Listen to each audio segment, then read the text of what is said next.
A normal house has a 200 amp electric service. This here powering our entire campground is 100 amps, which is not a lot. It's a little bit of a problem.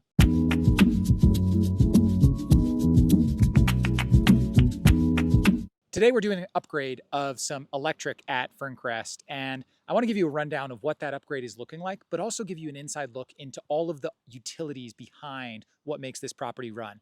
These are the things that are below the ground or hidden out of sight of customers, but are often the most important part of running a successful business. We bought an old campground, and that means that we had old utilities. So a lot of these things we inherited from 50 years ago, which meant that we had to do a series of upgrades just to get the property open. And now we're doing another series of upgrades to improve it even further. 100 amps, as we expanded this year, is not enough to power all of our new tents. And therefore we are upgrading this service to 200 amps. So come over here and let me show you what 600 feet of wire looks like, because it's crazy and it's also crazy expensive. This is not like your standard wire where you plug in something into the wall. This is a super, super thick, heavy wire. This is a aluminum wire, so copper is about 3 times more expensive than aluminum. Now, aluminum technically is not as good of a conductivity. I'm not an electrician, so I'm using these words without totally knowing what I'm saying.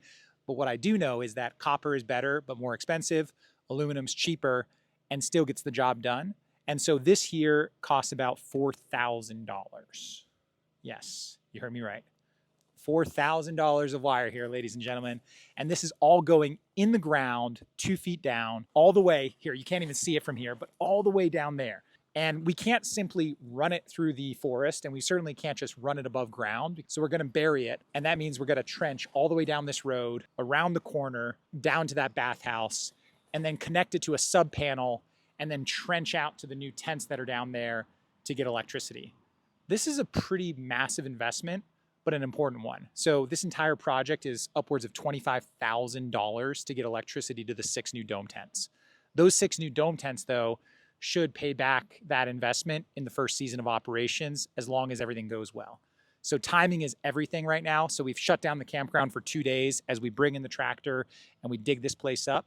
And hopefully by Friday, when our next guest checks in, we'll be powered up and ready to go.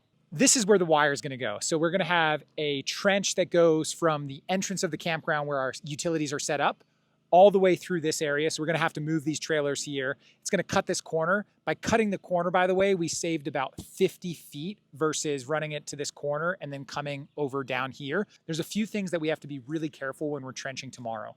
One of them is we have other utilities in the ground right here. The existing utility that runs from the pump house down to that bathhouse is a water pipe. And because we didn't originally put it in, we don't know exactly where it is. So it could be here, it could be here, it could be here. Hopefully it doesn't go back and forth. We're gonna hit it if it does, because we're trenching to 2 feet, which is where the wire is gonna go to. And we have a really good inclination that the water pipe is around that same depth. So if the water was buried at the appropriate depth for this area, it should have been at 4 feet, which meant that we probably could have avoided it, but I don't think we're gonna get lucky. So we're gonna roll the dice and see where it is. And if we hit it, we hit it, and we're gonna have to fix it. Fortunately here, the water is free, and that's because it's all coming from 200 feet below ground. This here is our pump house, and it was here when we bought the place. And so everything that we've done since then is upgrading some of the utilities that are coming out of it. So anywhere where there's pipes that were broken, areas in the bathrooms that need to be replaced, that's the majority of the infrastructure updates to the water infrastructure that we've done.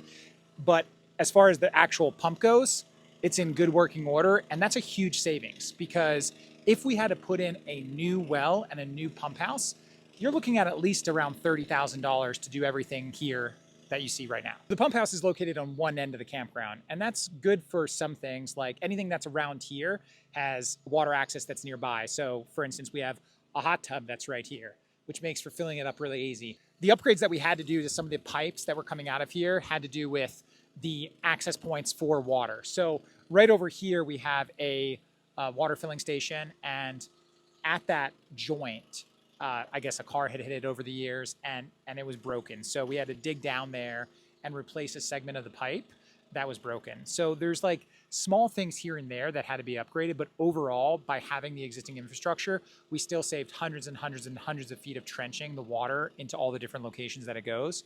But Our hope is that over the years, some of this older infrastructure will still hold up, because as long as we can get far enough along and make upgrades in smaller sort of segments, we'll be in good shape. Whereas if we had to do everything up front, you're talking hundreds of thousands of dollars investment into getting things like septic, water, and electric to all the locations that we need at the campground. If water wasn't free coming from the well, we'd probably be spending at least $500, $600, $700 a month to provide all the water that we need here. And probably chances are it would even be more, because as we ramp up and get more tents in here, at any given time, there's 40 to 50 people that would be staying at this property. So if we had 40 to 50 showers, 100 to 150 toilet flushes, maybe 75 toothbrushes every day, assuming that not everybody brushes twice a day, I think we would probably go through a ton of water and spend hundreds and hundreds of dollars a month on that. This here is a 100-gallon propane tank, and its main purpose is to heat water, which is to take a load off of the electric grid, because instead of using an electric hot water heater, we use a tankless propane hot water heater, which is right behind this wall here. And there's really no other need for propane at our campground, because if you want to start a fire or you want to cook over a barbecue, start a fire, you got everything you need outside. You don't need the residential experience of cooking over like a gas grill. So right here, hot water heater, and that's about it. No need for a big hot water tank anymore. Tankless hot water heaters do a great job. And because it's using gas, even though it has some electronics to it, that's the only electric load that it needs, is just for the electronics. Everything else is done by the gas. It doesn't really take a lot of that small amount of electricity that we have at the campground. At Ferncrest, we have two different types of tents. We have the dome tent, and then we have the crest tent. And the difference is really electricity. So the dome tent has wired electricity, which means that we can have air conditioning, we can have a mini fridge, we can have a microwave.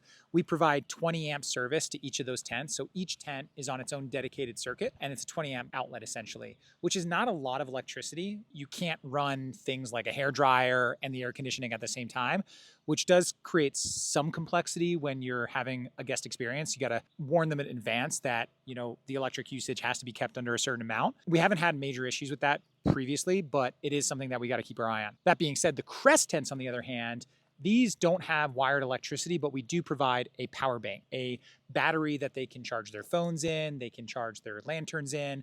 It provides an actual surprising amount of electricity.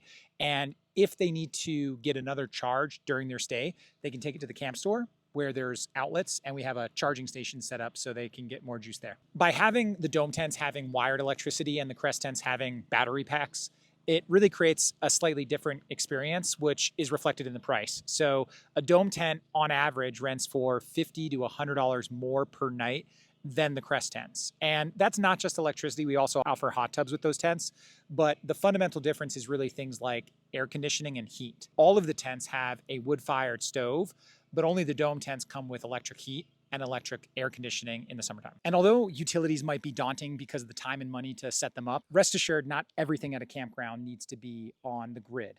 Case in point, here is a beautiful wood-fired sauna, and the only source of heat that it has is the fire that's made right there in that stove. So this doesn't have to have any infrastructure put out here. You can put it anywhere on your property and it'll work. We do that also with wood-fired hot tubs.